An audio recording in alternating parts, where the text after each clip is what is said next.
Hello, everyone, and welcome to WMNF, and this is Down and Dirty. I'm Lynn Marvin Dingfelder, and I'm sitting in for that guy, John Dingfelder, who normally hosts this show. He's working on a project, and so I'm the backup plan. And, you know, I thought we could kind of maybe change things around a little bit today, because if you're listening to the news or reading it first thing in the morning, so I wanted to ask you, what do you do to get past it all or not feel scared to death or whatever your reaction might be to it? I know for my mental health, one of the many things I do is music. I love music. It's a little bit of an escape hatch, and it certainly makes me forget about the stresses of the day. So today you're going to hear from people I love making music with. We have a very special show that will focus on a group called the Suncoast Symphony Orchestra, and I'm a proud playing member of that group.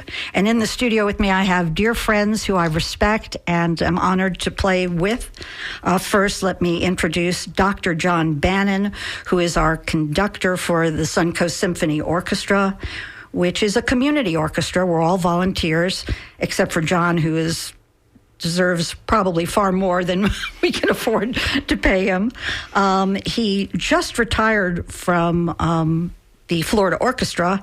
Am I saying the title right, John? Were you lead percussionist? I was principal timpanist. I was principal timpanist for 36 seasons. Wow. And your doctorate is in musical arts in conducting from the University of Miami. I can't even fathom. I watch you at the podium, and while we read our music, you've got what looks like, I don't know, an encyclopedia or a Bible in front of you with everybody's score. And it just blows my mind that you can read all that and understand all it, and it's just all different clefs and every instrument. It's crazy, but wonderful. Yeah, well, it's, I still am a player. And so early on, I found those things. And of course, the scores, and they provide context.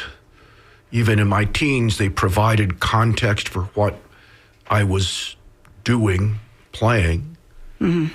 And so you were just drawn to it? Yeah, one thing led to another. My first job playing in an orchestra, I was the timpanist of the Anchorage Symphony when I was 15. Wow. And my earliest scores are from the Anchorage House of Music. I know I have a Beethoven 8 from Anchorage House of Music. So, I would see these things in the music score, I'd look at it, and it would help me as a player figure out context. And then, you're seeing the conductor all the time, and so you just start, going through the process. I also want to introduce Catherine Bursch, who's in our studio and is our concert master, first violin. Catherine and I have known each other for years. We share a career in TV journalism, and she's also married to a dear friend and a very incredible videographer, Phil Cellini, and I'm just thrilled to have you here. Thank you for joining us in the studio. And how did you come to playing violin when your arena is really a different world? I started out from a very musical family. Older brother played bass, another brother played cello, my older sister sang. My mother came from a very musical family where the five sisters sang together. So music was just always a part of my life, and we were always going to concerts. And truly, we would go to orchestra concert, and I'd see the concertmaster walk out and tune, and I wanted to do that. I wanted to be that person. So I started playing violin when I was 6. And wow. Then started out as a music major at the University of Minnesota, and along the way discovered a passion for journalism. So switched majors, but still kept that passion for music. It's nice to be able to do both. And is it your escape hatch as well? I would say so, because if you've ever played an instrument or you've played it in a symphony, you are concentrating so much on the notes, what you're doing, what's coming up next, counting the measures. There is no room in your brain to be thinking about other things at that time. For that 2 hours or whatever it is, you are divorced from the world. You are in your own little zone and that music. And I'll say that about John. Even when we rehearse on Wednesday nights, I see you get in your zone. You know, it's like, don't get in his way. You can see him. He's just focused. He knows what he's going to be doing. And I really respect that. I also want to put it out there to you listeners that if you play an instrument and you're interested in joining the Suncoast Symphony, it's a wonderful community orchestra. We rehearse on Wednesday nights, and then we perform for free for the community. In fact, I wanted to let you know we have 2 concerts coming up. One is tonight at St. Jerome's Catholic Church in Clearwater. And then we've got one tomorrow afternoon, which is May 2nd, if you're listening to this at a later date, at North Bay Community Church on McMullen Booth in Clearwater. Most of our concerts are in the Pinellas area, so some of us schlepp from Tampa. But it's a joyous experience. You're with like-minded people and you're making great music. And I believe, is Jimmy on the phone? Great. Thank you, Skip, for bringing Jim in. Jim, are you there? Yes, I am. Good morning. Good morning. Jim Matejka, he is our fearless leader for Suncoast Symphony and has proudly worn that badge for, 42 years? Yeah, 42 years. I'm a founding member of the orchestra. You're not even that old, Jimmy. I don't know about that.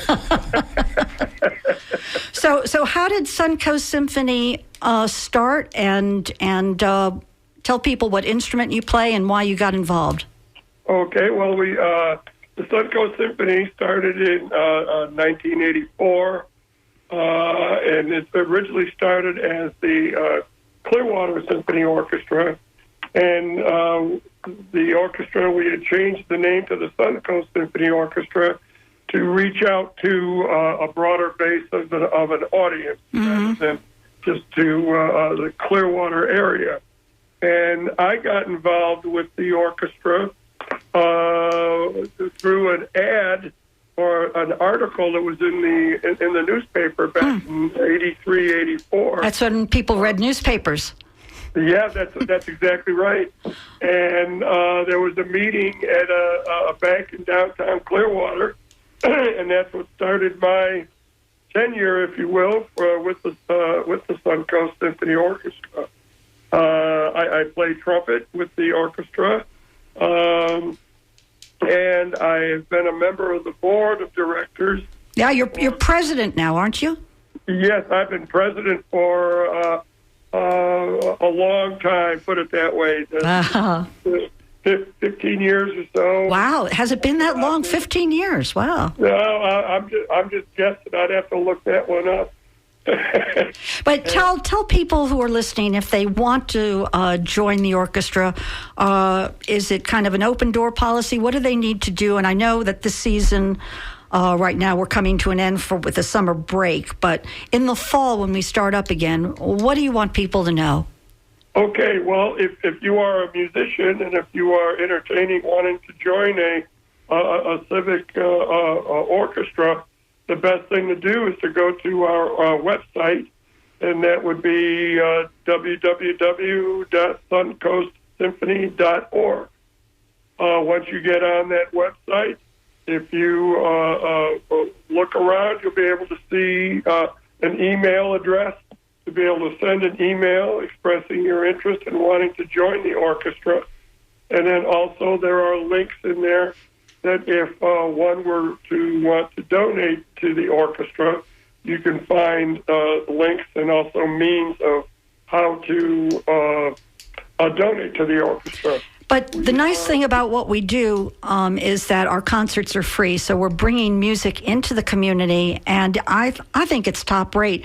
Thank you to Dr. John Bannon. How do you select the music, John? How do you decide what we're going to do? I know it always has a fun theme that you somehow... And sometimes when you give us our scores for the first time and we're looking at them, I'm always trying to figure out, okay, what's the thread here? Where is he going with this, right? Well, and when I send out the programs, the upcoming season, I do try to give each program a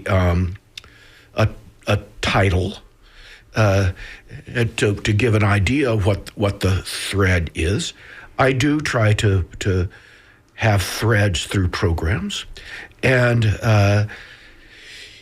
I'm going through the process for next season now. I think I have 3 of the 4 programs drafted. I don't think I have the 4th one this time next year drafted yet. It's this elaborate game of Jenga. So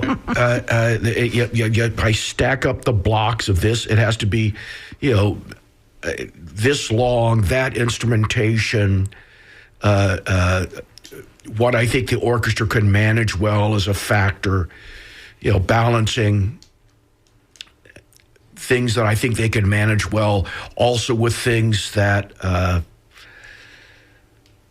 I also provide enough of a challenge for people to sink their teeth into. I do find it challenging. I mean, it's not easy peasy stuff. I don't mind having things in there, not constantly, but pretty much every program I like to have something there that a fair number of people in the orchestra, when they first encounter it, they're not sure how they're going to pull that off. Mm-hmm. But not the whole program because it's too daunting. So I will send drafts out to Jim and to the librarian. I was going to ask you, Catherine, do you get to see it? Do you get a sneak preview? It's always a surprise to me as well. Oh. Okay, well, maybe I should include her. I think so. I think so. And so, I mean, one or the other will express a problem or a concern about this or that. And so it really is true that if I take one of the Jenga blocks out of one program, mm-hmm. the entire season is liable to collapse. Uh-oh. And so it's because they have some kind of commonality or some kind. You're sending a message in some way. I have a program of marches that we could play if we ever played in March. Oh, okay. Okay. So, but one of our venues is a Catholic church. They don't like us to perform there during Lent. Oh, sure. Yeah. So when Ash Wednesday is in early to mid-February, last couple of years, there goes the March program. Oh, there's a lot to think about when you're putting together that. I hadn't thought about the calendar. But a couple of pieces of that program, found their way into this program. Mm-hmm. Okay, I can't do that. I try to have at least one soloist every year because accompanying is its own discipline and its own way of doing things. Mm-hmm. Following somebody other than me. Oh, it's fun following you. But you understand, I mean, when there's a soloist, I'm not the most important thing. Mm-hmm. They are. Mm-hmm. So the people have to learn to resist their temptation just to follow the guy up there flapping his arms. But there's a method to your madness. And Catherine, do you get nervous when you solo? I have never soloed, thank God, and never planned to, but I want to say that we just have a wonderful viola soloist during this concert series, and we are, like John said, it is a different experience following someone, being very cognizant of of how loud you are playing. We have to play much softer in certain parts so we don't cover up the soloist. And then there are parts where we need to be boisterous again. So it is a different dynamic. It's a different challenge. I enjoy playing with a soloist. It's very interesting. Also, I think we have an advantage, Catherine, because I love being in the first violin section. I love melody. I don't understand, and I think we'll have some friends calling in from other sections, but I don't think I could play backup or harmony or something, you know. The other thing I want people to know about the Suncoast Symphony, and there are lots of community orchestras out there, so, you know, do your research or look online, and there's some wonderful opportunities to hear free music in your community or to play music. But I just think that it's fun because we play pops. Every now and then you usually end a show with some kind of upbeat I mean, I have been asked to have something pops on every program. Pops. And so I don't always end with it. I try to put it. I just try to put it somewhere where it fits the thread. An area of my interest is our human tendency to categorize things. So, what is pops? Well, in this case, I'm talking about show tunes and kind of lighter, because otherwise we're playing all classical. Right, but we categorize classical and pops. Well, but they're very different. You know this. Yes, yeah, and what are the characteristics that make them different? Difficulty?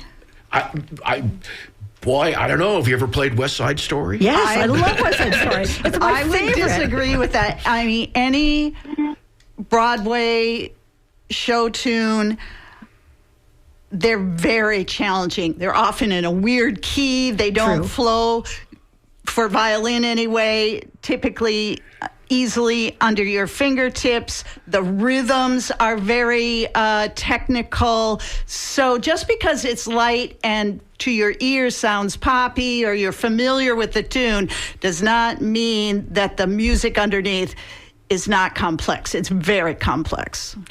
I want to bring in Joan if we can, Skip. Hi, Joan. Are you there? Yes, I am. Good morning. We were talking, and I guess I showed a little bias to the first violins. Let me give a shout out to the seconds. And let's see, you are considered, what is your official title with the second? Your principal second, right? Yes, we are the wine of the orchestra. Ah, all right. Well, you're hearing the voice of Joan Lenehan Bernard, and she is, besides being a wonderful violinist, she is a retired major in the U.S. Army, served at least 21 years there, and now you have your doctor in instructional technology, which you're going to have to explain. And how does that compute with music? Oh, I don't know. I had quite a roundabout way of going through my life.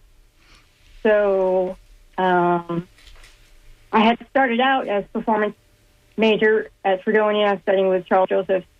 Very competitive. You know, if you're going to be doing anything with music professionally, find an instrument that hundreds of people are not playing, so you can stand out. And then just some things happened. I eventually enlisted, then went into ROTC, commissioned, got my degree in psychology, and ended up in Germany with my ex-husband's first rotation. So, and then I started a master's in early childhood special ed, finished that. Wow, how diverse. And yeah, and all the time just finding ensembles to play wherever. I was going to ask you, did you take your violin with you? Oh, yeah, absolutely. Cool. I think every market I ever worked in, the moving van always had my violin in it, you know, just whether you had time to play or not.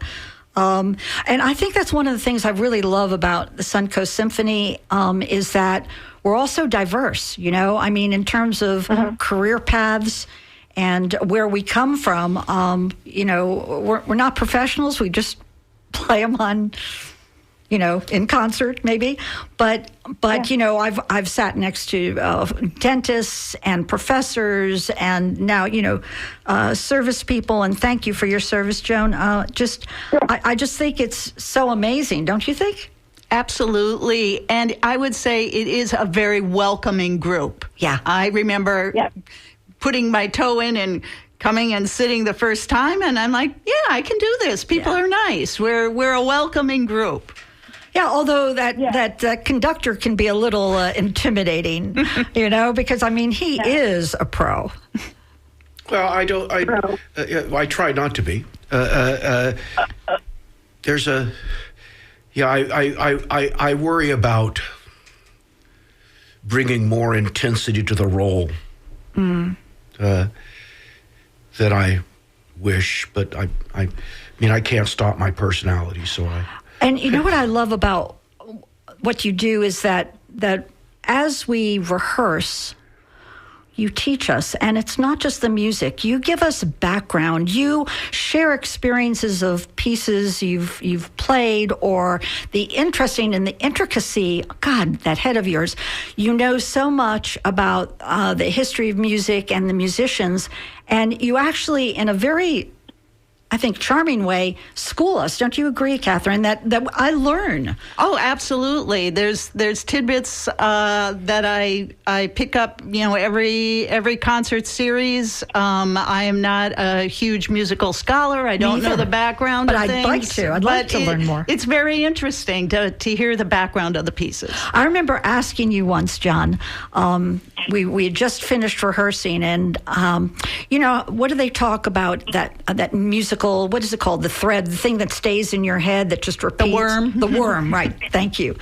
And I said to you, I hear this song constantly that we're playing, and I asked you, John, do you do that? Do you hear that? And your response was, if I did, I have so much music in my head. There are so many things you've played over the years, and you just, I guess, don't have room for it all. Well, all of us who do public-facing work, no matter what the nature of the work is, the part that faces the public is a tip of the iceberg experience. Mm-hmm. For all of us, journalists, the vast majority of the work is under the surface. And so we have it on two levels.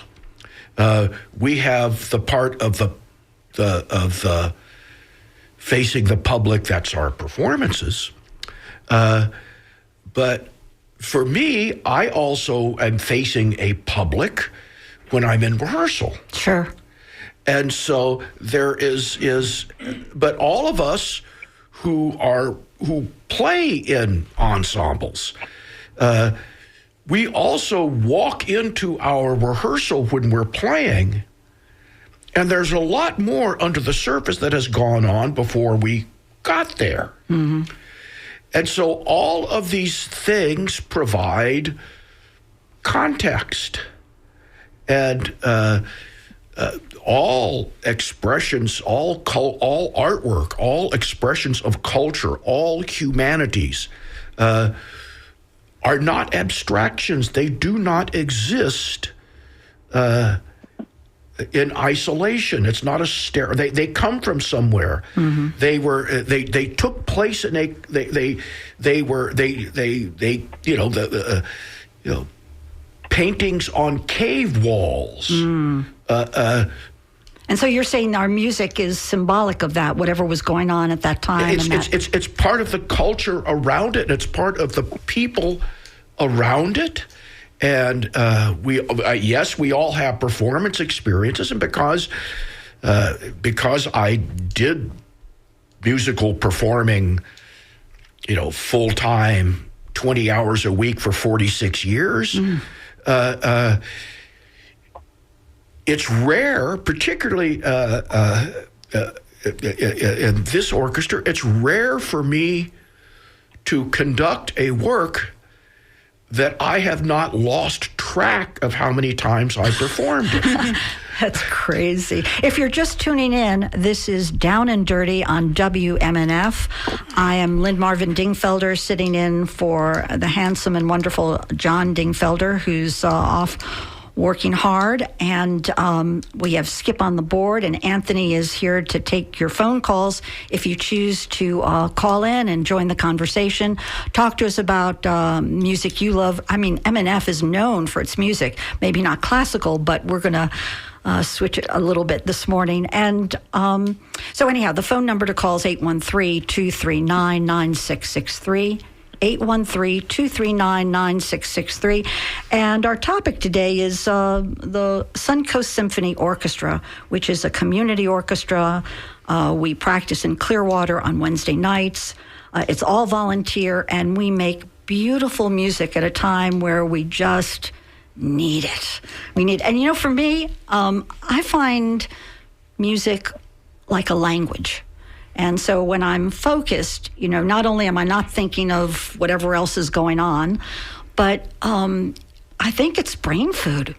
I mean, it makes me feel good. And we're playing the greats, I mean, the music you pick is phenomenal. And can you give us a hint of what's coming up?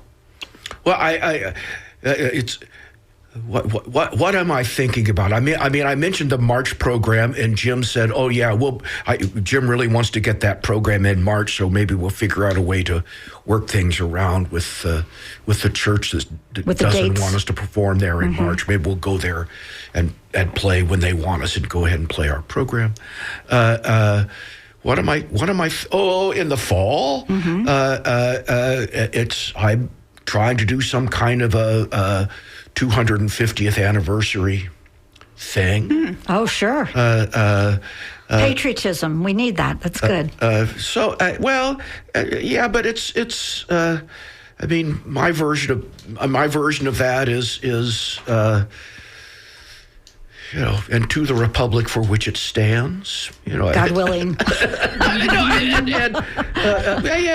Okay, so that's an expression of faith. faith. We've done Sousa. That's always fun. Sure. I love it when. Don't you like that, Catherine? I mean, I guess I've always wanted to be in band, but of course they don't have violins in band. You can't march and play. But I love that kind of pumped up when we get an opportunity. And Joan, I don't know if you feel this way too, especially with your military background, to just get all pumped up and playing something like John Philip Sousa or something.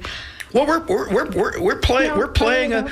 playing a well-known British march right now. This is a graduation program, so we're playing Pomp and Circumstance number 1, which is associated with every graduation in the United States. Yeah. That's tonight and tomorrow. And so, but no, I think it's difficult to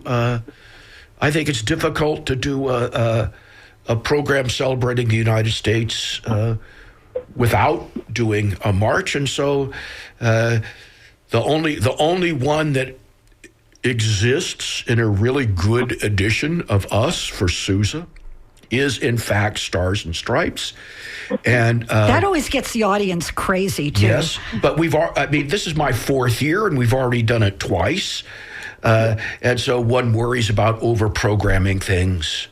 Too? I don't know. I don't think so. I think people will enjoy it, and there's new people every concert, so I wouldn't lose sleep over that. No, I mean, yeah, but they're. I mean, Sousa wrote 135 marches. Jesus, spread the wealth. We have another caller on the line. Can we take Skip? Can you help me bring Elaine into the conversation? Hi, sweetie. Are you there? I am. Hello. Hi, good morning, everyone. This is Elaine Anthony. I'm being a little biased with my string sisters today. Forgive me, friends, but Elaine also plays second violin. And the wonderful thing that many people might not know about Elaine is that she's a retired veterinarian. Right? Did I lose you? Oh, all right. Call back in, sweetie. We want to hear your take on things. Jimmy, what do you think about the diversity of the group? When people come to play with us, are you usually surprised at what their other life is like, their professions? Oh, very, very much so. That a number of, a majority of the musicians played when they were younger, established a career in something other than music, and they always like to be able to come back, to be able just to be able to play, just to be able to relax and to keep their chops up and enjoy playing. And you know what? This station that we're on, WMNF, is all about community. And I think that's what our orchestra represents too. Not only the diversity of the people who are playing in it, but we give back to the community. And I feel pretty good about that. I feel good about giving them beautiful music that we enjoy playing and rehearsing, and giving them a night or an afternoon of a free concert series that they otherwise might not have. And I think people appreciate it. Do you think that, John? Oh, sure. And to give some context for it, amateur instrumental groups are widespread. I also conduct a community band in St. Petersburg. Can you want any violins? I know a couple of violins. No? Well, it's. I mean, and I have said. It's hard to throw a rock in this area without hitting a community band. Yeah. We for orchestras. There's us. There's Pinellas Park. Pinellas Park Community Orchestra. They're wonderful. A civic orchestra that meets on Monday nights. Tampa Bay Symphony meets on Tuesday nights. University of Tampa. The University of Tampa, I think they also meet on Tuesday nights, do they? Tuesdays and Thursdays. I played with them a little bit. There's one in Ruskin, South Shore Symphony. Oh, yes. Depending on how far you want to go, there's one at State College of Florida in Manatee County. And do you guys, as conductors, do you ever get together or talk at all? Or we communicate. I'm acquainted at least with most of those folks. It's not real super organized where we actually collaborate on and collude about things. The only good thing about that would be that dates don't conflict, because frequently we have, right, Catherine, there are a bunch of the people in our orchestra who play with some of the other community orchestras, and then the dates collide, and we have I try to do that. Mm-hmm. I try to be aware of that. Mark Schwartzini, the conductor of the Tampa Bay Symphony, is a good friend of mine, and I normally get his dates from him before we do ours, and I kind of know what their pattern is. The conductor of the Pinellas Park Civic Orchestra, we have some people in common. We try to communicate. That's Martin. I try to keep an eye on programming. That's another factor in programming. Normally, if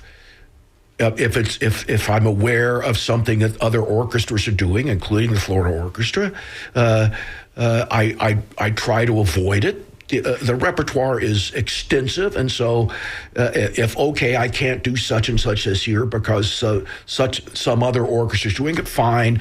But that's another part of the game of Jenga with the various blocks. I want to bring Elaine back in. Elaine, are you there? I am. Thank you. I'm sorry we lost you. Tell people a little bit about yourself and how long have you been playing violin? Okay. I started playing seriously probably 20 years ago. So I came out of high school and did go into music initially. I was a music major and got my Associate of Arts in music, but I did not enjoy performing. I was a voice major at that time, and I totally did not like being critiqued and all the... I hear that. ...issues around that.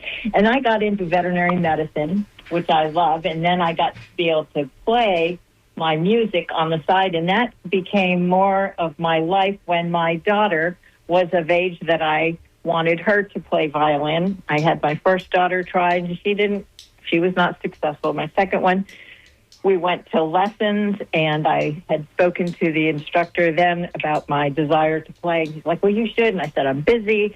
And he's like, well, you got to bring her every week so you could have a lesson before. So that was our deal. Wow. I went before, and I told him, as long as you don't yell at me for not practicing, because I really have a lot going on. And it became the love of my life. My daughter loved it. I loved it. And you did it together. How cool is that?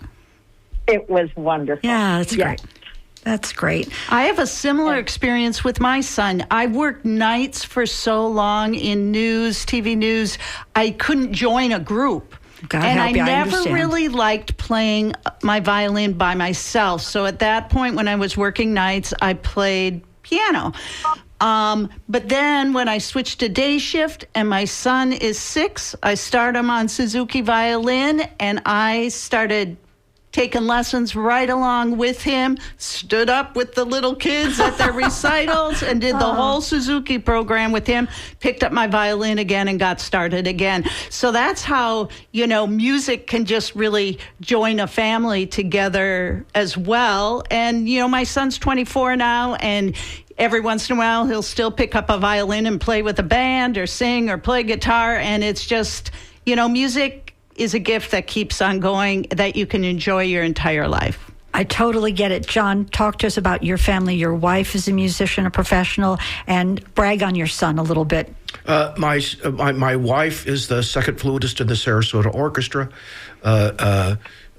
We've known each other since high school at Northeast High in St. Pete. Wow. We went through undergrad at USF together.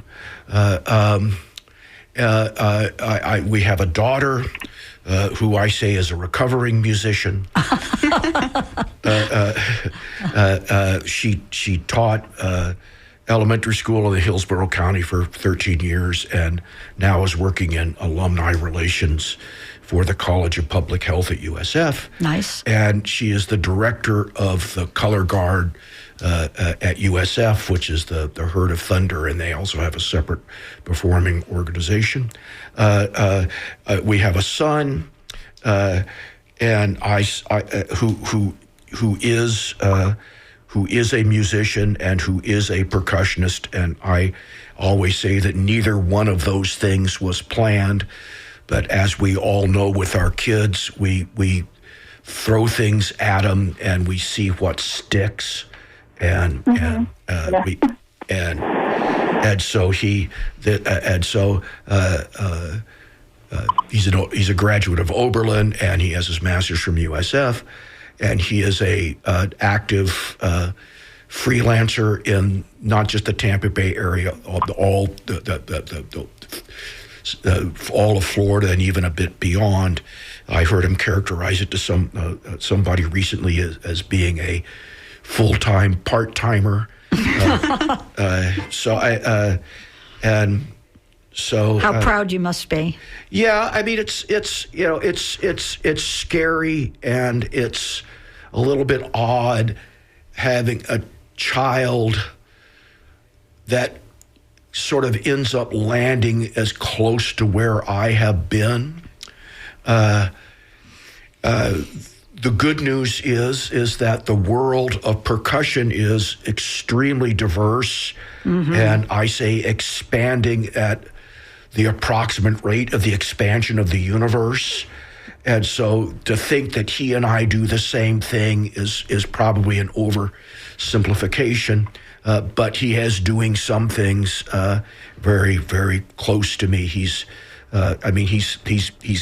actually started to get some pretty substantial activity as a principal timpanist, which is what I did full-time for 46 years. I want to give a shout out and apologize publicly to my son, Christopher, who always wanted to play the drums. And because I was in TV news and we bounced from market to market, I couldn't see schlepping a drum set and didn't get him the lessons. And I'm so sorry, because I know you would have been great. And he wasn't interested in the violin at all. Well, as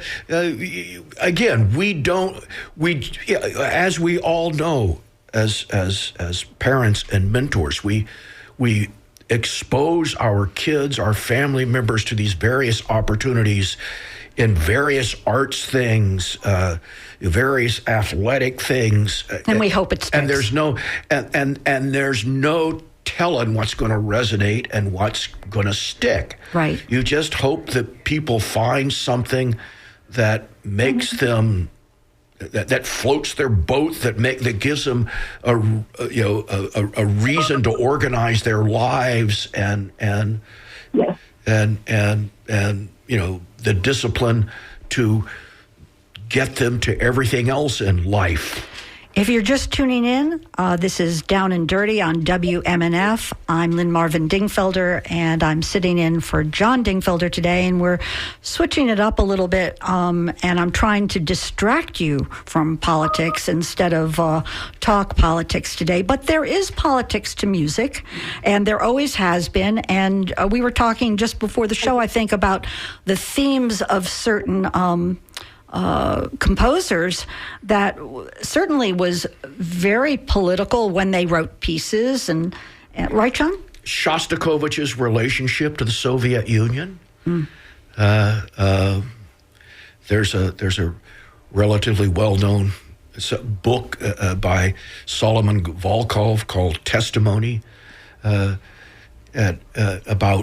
Shostakovich's relationship with the Soviet Union, and Shostakovich spent a number of years sitting out by the elevator in his apartment building all night in the hope that when the police came to take him away, they wouldn't take his family. He had it was one of his best known works. The Fifth Symphony is an artist's response to justified criticism because they said his previous works had expressed the wrong ideas politically. But there's also in Shostakovich a subtext that is absolutely testimony about everything that's going on. So he figured out a way to express what was going on and keep the authorities happy. There are portraits of Stalin in his works. I don't mean to get oversimplistic, but one of my favorite lines in Amadeus, which is a classic, if you guys haven't seen it, or just watch it again, it's so wonderful, but is when, was it the king who said to Mozart, too many notes? Just like he had written this beautiful score that they had commissioned, and the line is, too many notes. And it's like, Catherine, isn't it like us writing copy in the newsroom and someone throws it back and says, shorten this? Shorten it up, right? It's like, how do you shorten it? This is like your baby. How do you shorten it? So can there be too many notes, John Bannon? Well, that's a matter of opinion. Is it too many notes for me now in this role, in this place in my life? It may have been too many notes for the Austrian emperor at the time. I think Mozart's response is, okay, which ones do you want me to take out? And so it's we're playing a work on this concert of Richard Strauss, who Bavarian composer, lived outside of Munich until 1949. Okay, so exactly what was Strauss's relationship with the Nazis? And how did he manage to, all sorts of people of all walks of life, including musicians, left Germany in the Nazi era. Strauss didn't. Did that mean he was a collaborator? How did he get through? And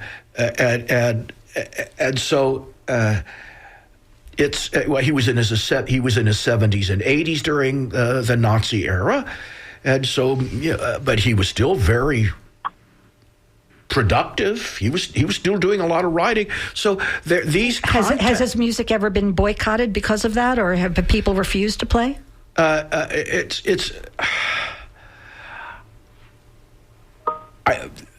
I don't know for sure how controversial some of his works from that time are. I know the very popular work of Carl Orff, Carmina Burana, that I know some musicians who refuse to perform it because they say flat out he was a collaborator.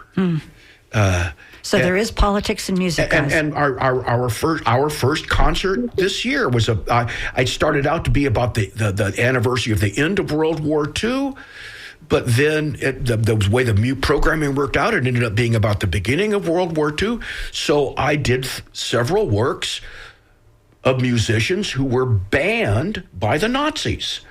Felix Mendelssohn was banned by the Nazis because of his Jewish heritage. Duke Ellington was banned by the Nazis, because it was for racist reasons. And so those similar things exist, in all sorts in all sorts of music and all through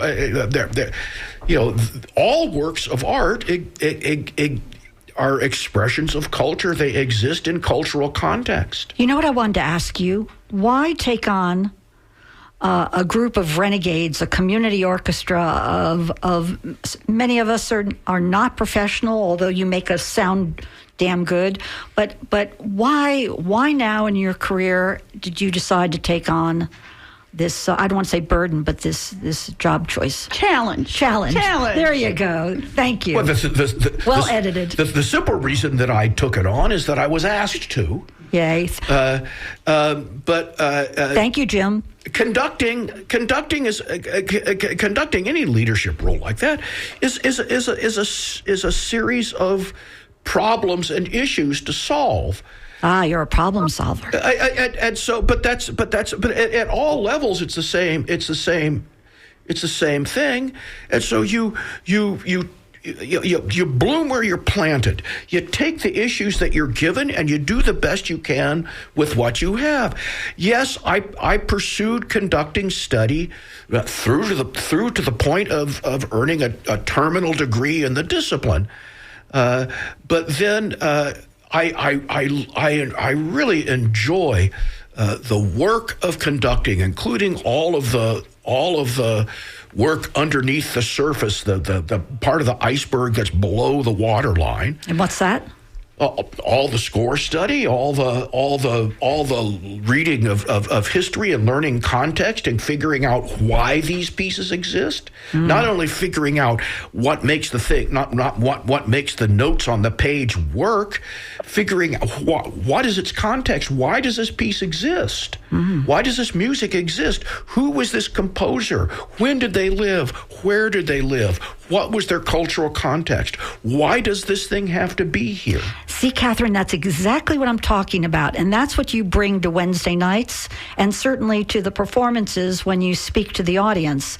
There's an educational side to this that isn't a hammer, but I'm always fascinated by the tidbits I learn or something about it. Do you agree? Absolutely. I mean, music, you can't divorce music from history and the cultural context of it. So it's really interesting to find out a little bit more about the composers and what was going on at the time when the piece was created.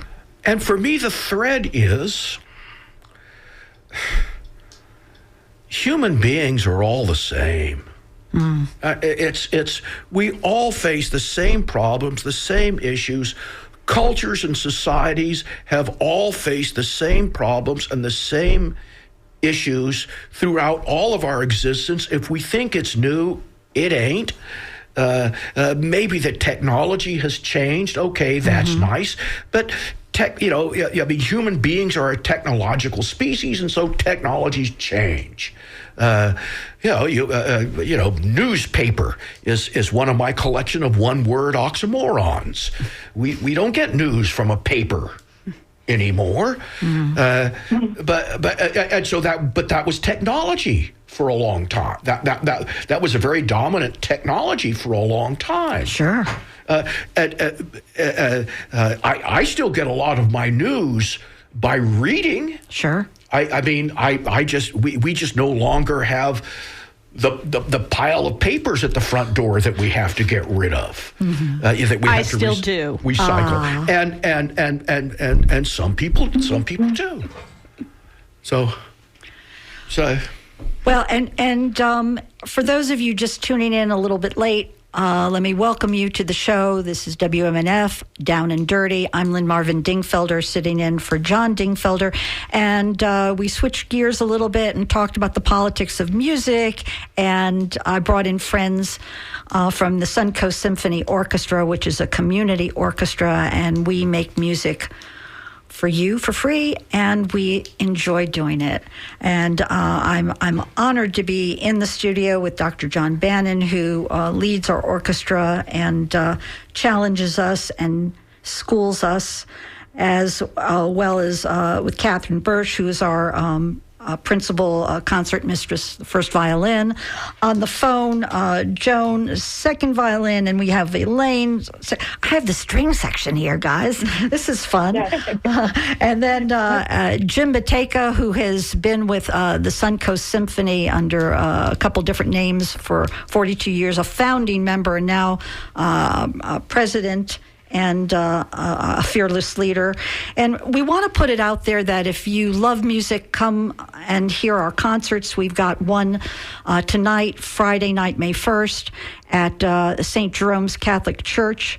It's free, and we're playing some wonderful music. It's a little, I don't want to say dark, but a little strong. It's not playful, but the theme is graduation, which is perfect for this timing, Dr. Bannon.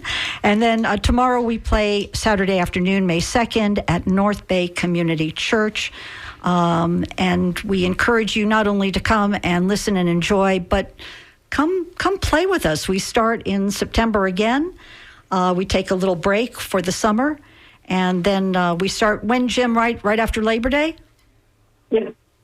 No. Yes. Okay, cool.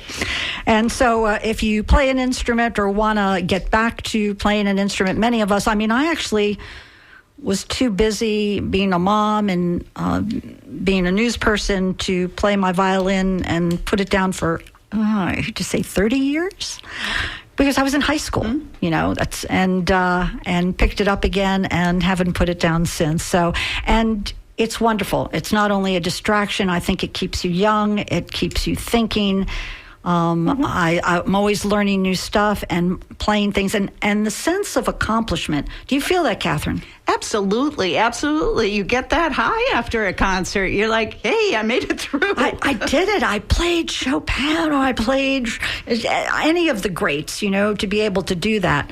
So either come and listen or come and play. I know you all have instruments tucked away somewhere. So get away from whatever stress and anxiety you might have, and put that brain to music, and hopefully meet and get some wonderful friends out of it. I love the Suncoast Symphony and the people there. And we do welcome young people too. Oh, not just old folks like us. We welcome young people and love them to come too. Skip, thank you for being on the board. Anthony, thank you for taking calls. You guys, thanks for calling in. And if I didn't get to your call, I apologize. But join us next Friday at 10 o'clock. John will be back. And we hope that you have not only a good week, but a musical week. How do you want to end this, John Bannon? We got about 30 seconds. Well, we enjoy making music. The research is in. It's good for us. I was watching the orchestra last night during intermission. The endorphins had kicked in. The conversations that were going on amongst the orchestra and the audience were very different than the ones beforehand. It's great for us, and it's one of the great human activities. It's good for your health. So music, come join us or listen to music even here on WMNF. Thanks for joining us on Down and Dirty. Thank you, Skip. And next up is Mitch Perry and Ray Roa on The Skinny. Have a good week, you guys, and thanks for being part of our show. WMNF Tampa.